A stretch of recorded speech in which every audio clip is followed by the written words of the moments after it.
Hey family, Dad here. Hope you're having a great day. On this video, I just want to talk about a couple things I reduced from my budget going into 2024. Now, for a little background, I'm a 48-year-old dad with two adult kids and just going through life, and just wanted to share, all facets of life of what I've been doing. So going back, as I stated, wanted to talk about a couple things that I've reduced from my budget in 2024. So the first thing was I ditched cable. Yes, me, 48 years old, Gen Xer, finally made the switch. Pulled the plug, went to streaming. I switched in late 2023 after Comcast raised my prices again from $150 to right around $170-ish, $175 per month for both cable and internet. Now, I was a long-time Comcast customer. I think since right around 2003, after a couple moves and whatnot. And I was content. They were only the only cable provider and internet in the area.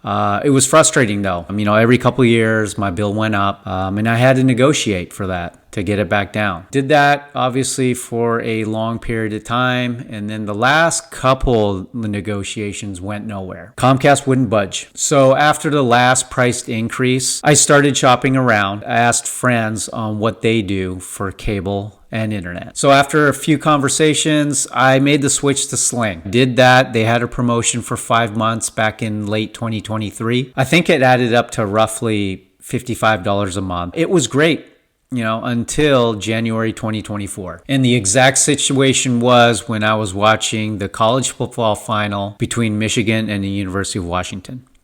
My son, who goes to school down in Oregon, obviously I live here in Washington State. We both wanted to watch the game on Sling. The issue was Sling doesn't allow certain channels to be viewed by multiple family members at the same time. And surprisingly enough, the National Football Championship game was one of the channels where multiple family members could not watch at the same time. That was definitely a pain point during that time.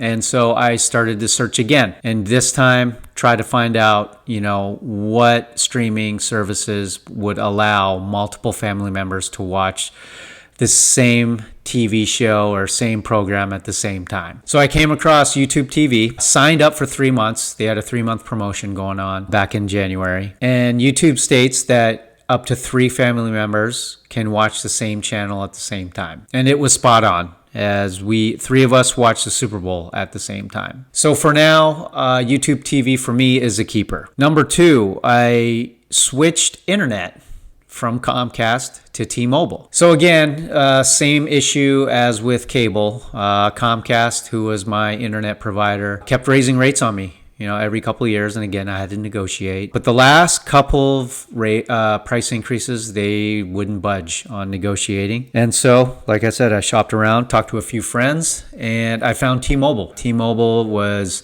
having a little promotion in late 2023. They had a promotion of $40 per month with no contracts. And I went ahead and did the switch. And to this day, I have had no issues. So I would confirm in your area if T-Mobile is available. It sounds like when I got my T-Mobile internet that they stated that they're not available in all areas of the United States.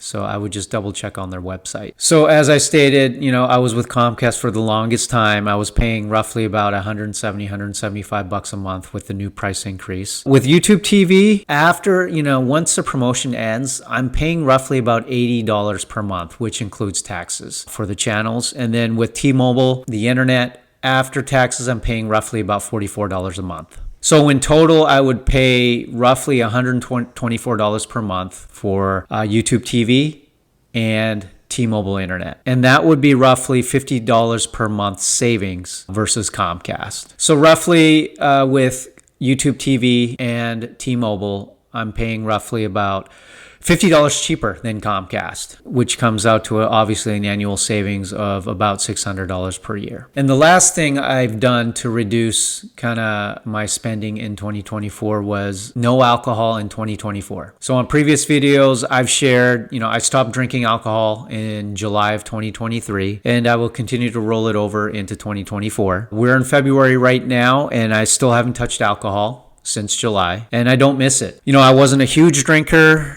I don't think I depended on it or struggled with alcohol. I had usually about 7 to 10 drinks a week on average. And obviously, there's lots of information out there on the internet on the pros and cons of drinking. But for me, I think not drinking alcohol has a lot more benefits for myself. We'll see how it goes. I have no plans or intentions of drinking alcohol in the future, but you never know. Now, I know I've saved money since July of 2023. I haven't budgeted it or tracked it, but I would guess it's roughly about, $100 a month maybe that I was spending on alcohol. Even though I haven't tracked it or budgeted for it. Health-wise, I feel a lot better.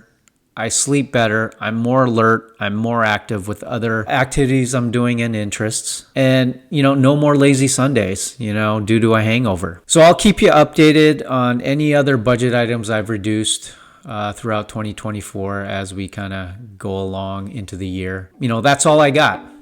Stay safe, stay positive, and be happy. Love you, Dad.